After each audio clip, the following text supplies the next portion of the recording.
Assalamualaikum warahmatullahi wabarakatuh. Waalaikumsalam warahmatullahi wabarakatuh. Puji syukur atas kehadirat Allah Subhanahu wa Ta'ala yang telah memberikan rahmat dan hidayahnya sehingga kita masih sempat hadir di sini. Dan terima kasih kepada teman-teman yang telah hadir di sini untuk membahas atau mendiskusikan tentang rencana monitoring. Sebelum kita membahas tentang rencana monitoring, saya persilahkan kepada analisis situasi untuk memaparkan hasil analisisnya. Baik, pada analisis situasi bencana, data status gizi Provinsi Sanubari sebelum bencana di Provinsi Sanubari.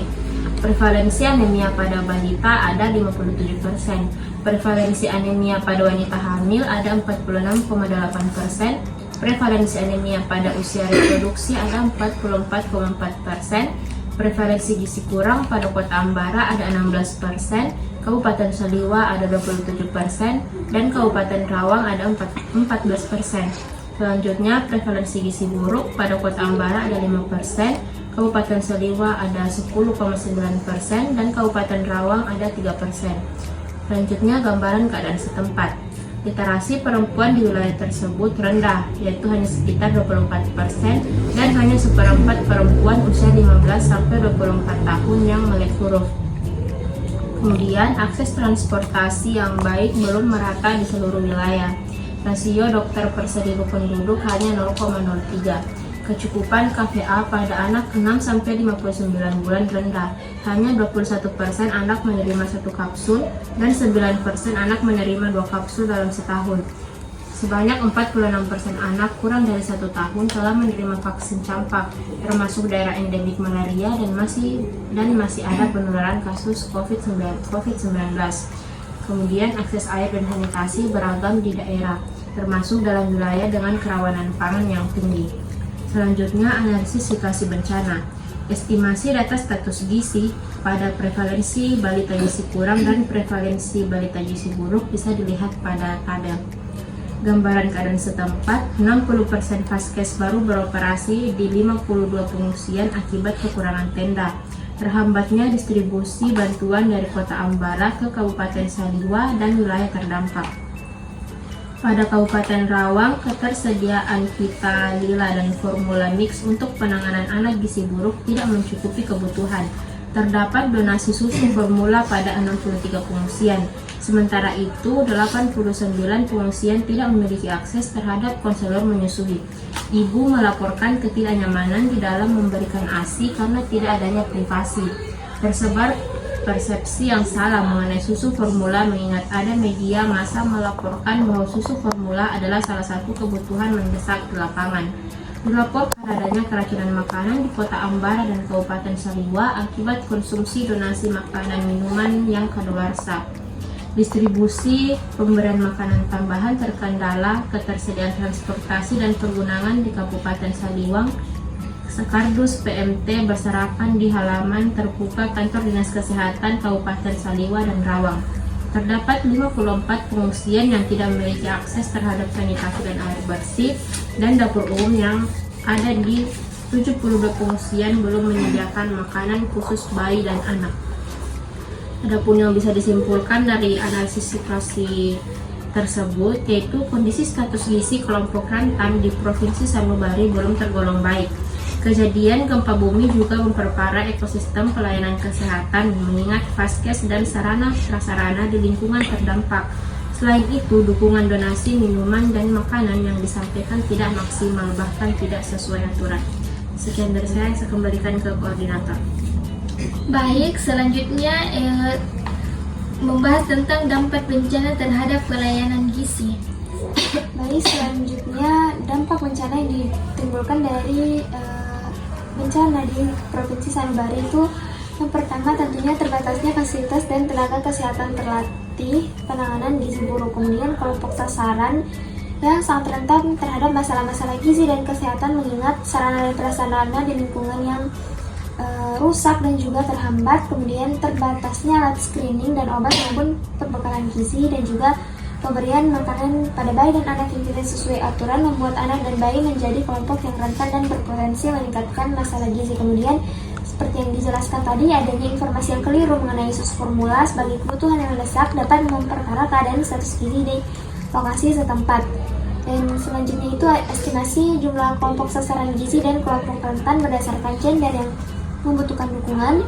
Yang pertama, untuk kelompok sasarannya itu ada lansia, ibu hamil, ibu nifas, bayi 0 sampai 59 bulan, remaja putri, penyandang disabilitas, dan penderita penyakit kronis. Adapun daerah dengan total kelompok rentan itu ada di Kota Ambara dengan jumlah 13.256 dengan jumlah titik pengungsian 47, sedangkan di Kota Salimang itu ada 28 titik pengungsian dan di Kota Rawang terdapat 19 titik pengungsian. Untuk wilayah prioritasnya sendiri tentunya dia prioritaskan di Kota Ambara karena jumlah kelompok sasaran gizi dan kelompok rentan yang terbanyak, namun tentunya penyelenggaraan respon gizi di kabupaten lainnya tetap menjadi perhatian juga. Selanjutnya untuk intervensi prioritas yang diusulkan di sini ada 3. Yang pertama, pemberian makan kepada bayi dan anak, pencegahan dan penanganan balita gizi kurang dan gizi buruk, kemudian suplementasi gizi kelompok pada kelompok rentan. Mungkin sekian dari saya kembalikan kepada koordinator. Baik, selanjutnya saya persilahkan kepada kegiatan pokok intervensi untuk memaparkan hasil kegiatannya. Baik, terima kasih atas kesempatannya. Adapun kegiatan pokok intervensi. Nah, di mana pemberian makan bayi dan anak atau PMDA, di mana pengelolaan donasi produk pengganti ASI dan perangkatnya serta makanan tidak terkontrol, dukungan konseling menyusui dan PMDA, akses terhadap ruang ramai bidang anak dan orientasi konseling menyusui dan PMDA. Adapun pencegahan dan penanganan gizi kurang dan gizi buruk, di mana identifikasi vaskes rujukan, tata laksana gizi kurang, tata laksana gizi buruk, ranap dan rawat jalan. Adapun suplementasi gizi, yang pertama distribusi MT Bumil dan balita sasaran prioritas, suplementasi vitamin A untuk bayi, balita dan ibu nifas.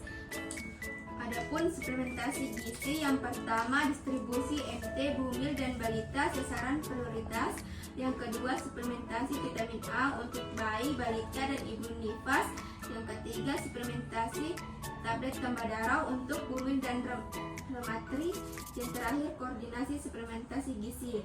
Nah, adapun dukungan kelompok rentan lainnya, yang pertama orientasi dan pendampingan pemenuhan gizi melalui dapur umum, yang kedua memastikan asupan gizi sesuai bagi penderita penyakit kronik, dan yang terakhir yaitu penguasaan kualitas bantuan bahan makanan dan minuman. Adapun komunikasi risiko pelibatan masyarakat, yang pertama kaji cepat komunikasi risiko, diseminasi pesan kunci dan pelibatan masyarakat. Adapun tahap awal intervensi respon gizi yang akan dilakukan terlebih dahulu, yang pertama pemberian makan bayi dan anak. Nah, di mana pengelolaan donasi produk pengganti ASI dan perangkatnya serta makanan dan minuman yang tidak terkontrol. Yang kedua, penyelenggaraan dapur PMBA. Yang ketiga, dukungan konseling menyusui dan PMBA. Dan yang terakhir, koordinasi PMBA. Nah, adapun pencegahan dan penanganan gizi kurang dan gizi buruk, di mana pelacakan aktif dan deteksi dini oleh masyarakat, tata laksana gizi kurang dan gizi buruk, di mana memastikan ketersediaan obat dan perbekalan. Yang terakhir yaitu suplementasi gizi, di mana distribusi MT Bumil dan balita sasaran prioritas. Yang kedua suplementasi vitamin A untuk bayi, balita dan ibu nifas. Yang ketiga koordinasi suplementasi gizi, dan di mana dukungan kelompok rentan lainnya orientasi dan pendampingan pemenuhan gizi melalui dapur umum. Selanjutnya saya persilahkan kepada koordinasi subklaster gizi. Baik, terima kasih atas kesempatannya. Di sini saya akan menjelaskan 4 poin pada koordinasi subklaster gizi. Yang pertama itu pada bencana gempa bumi di Provinsi Sanubari, koordinasi subklaster gizi ini akan dilakukan dengan mengadakan pertemuan subklaster gizi yang dilanjutkan dengan pertemuan klaster kesehatan. Adapun diskusi dan komunikasinya itu langsung melalui sosial media yang dilakukan secara berkelanjutan setiap harinya. Yang kedua itu koordinasi melibatkan anggota subklaster gizi di berbagai tingkat, mitra, subklaster kesehatan, dan juga lintas sektor. Yang ketiga itu pertemuan koordinasi subklaster gizi ini dilakukan setiap harinya dengan 2 kali sehari, pada pagi hari itu sebelum aktivitas dan sore atau malam hari setelah kegiatan dilakukan. Dan yang poin keempat ini, lokasi pertemuan koordinasi ini dilakukan pada lokasi yang aman dari bencana seperti pada posko. Sekian, saya kembalikan ke koordinator. Baik, selanjutnya untuk 4 poin akan dijelaskan oleh tim koordinasi subklaster gizi. Baik, terima kasih atas kesempatannya. Di sini saya akan melanjutkan 4 poin dari koordinasi subklaster gizi. Nah, poin yang kelima itu koordinasi subklaster gizi dilakukan di setiap tingkatan berdasarkan lokasi yang terdampak bencana, mulai dari kecamatan, kabupaten atau kota, provinsi hingga pusat. Dan yang keenam, setelah didapatkan hasil koordinasi subklaster gizi, informasi disampaikan melalui pertemuan rutin koordinasi klaster kesehatan. Kemudian yang ketujuh, koordinasi lintas sektor dilakukan dengan yang pertama, klaster perlindungan dan pengungsian atau Kementerian Sosial terkait lokasi penyelenggaraan dapur PMBA, pelacakan, distribusi, dan ketersediaan data kelompok rata. Kemudian yang kedua, klaster logistik atau Kementerian Sosial dan BNPB mengenal distribusi logistik bahan makanan dan dukungan operasional transportasi dan pergudangan. Kemudian yang ketiga, klaster ekonomi yaitu Kementerian Pertanian dan Kementerian Koperasi UKM mengenai dukungan ekonomi dan bantuan. Kemudian yang keempat, klaster sarana dan prasarana yaitu Kementerian PUPR mengenai penyediaan sarpras air bersih. Kemudian yang kelima, klaster pendidikan atau Kemendikbud mengenai koordinasi suplementasi untuk sasaran remetri dan anak sekolah. Kemudian yang terakhir, klaster pemulihan dini atau Kemendagri dan BNPB untuk memastikan gizi masuk dalam perencanaan rehab dan rekonstruksi pemerintah. Nah, untuk poin yang ke-8 atau yang terakhir itu yaitu diseminasi informasi hasil pertemuan koordinasi dilakukan melalui media atau kanal yang tersedia, contohnya papan pengumuman, sosial media, dan grup WhatsApp.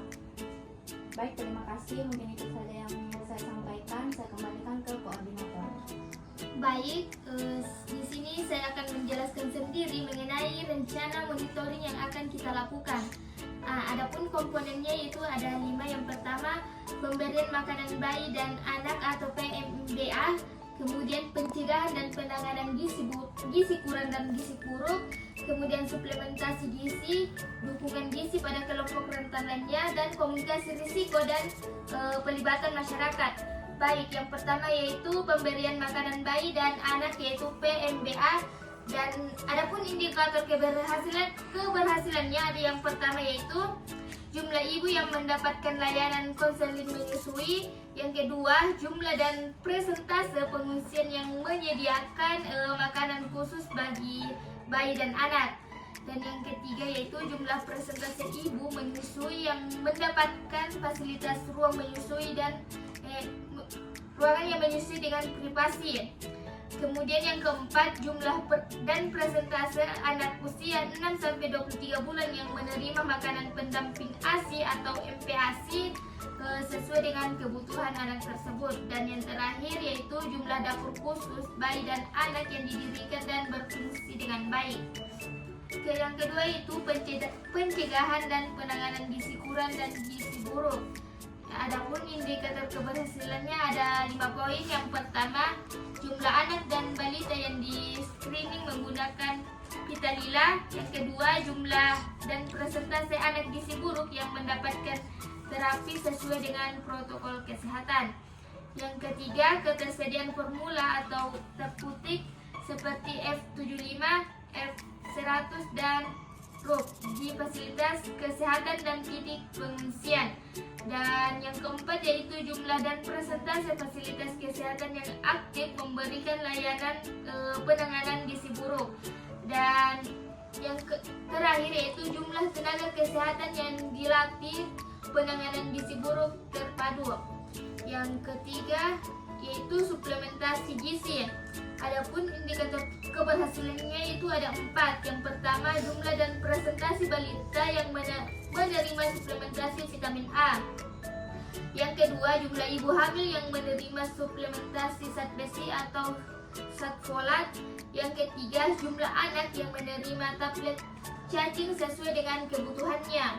Yang keempat atau yang terakhir adalah jumlah presentasi dan populasi yang menerima intervensi dan mikronutrien lainnya atau misalnya bubuk multivitamin. Yang keempat, dukungan gizi pada kelompok rentan lainnya, di mana ada 4 indikator keberhasilannya. Yang pertama, jumlah penyandang disabilitas yang menerima bantuan dan dukungan untuk kebutuhan khusus mereka. Yang kedua, jumlah ibu hamil dan menyusui mendapatkan paket makanan khusus. Dan yang ketiga, jumlah dan persentase keluarga di pengungsian yang mendapatkan akses terhadap air bersih dan sanitasi. Dan poin terakhir atau yang keempat adalah jumlah kelompok rentan yang menerima dukungan logistik untuk keperluan sehari-hari mereka. Kemudian komunikasi risiko dan pelibatan masyarakat. Dan adapun indikator keberhasilannya yaitu 5 poin. Yang pertama, jumlah dan presentasi pengungsian yang mendapatkan edukasi tentang ASI eksklusif dan PMBA atau pemberian makanan bayi dan anak. Yang kedua, jumlah sesi edukasi terkait risiko penggunaan susu formula yang dilakukan.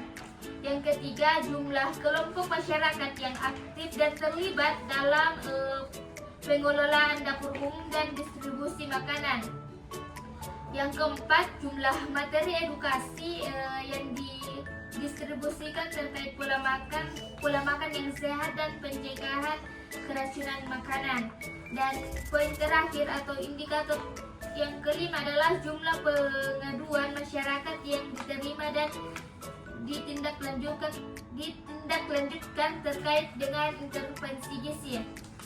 Baik, itu saja diskusi kita pada hari ini. Sekian dan terima kasih. Wassalamualaikum warahmatullahi wabarakatuh. Waalaikumsalam warahmatullahi wabarakatuh.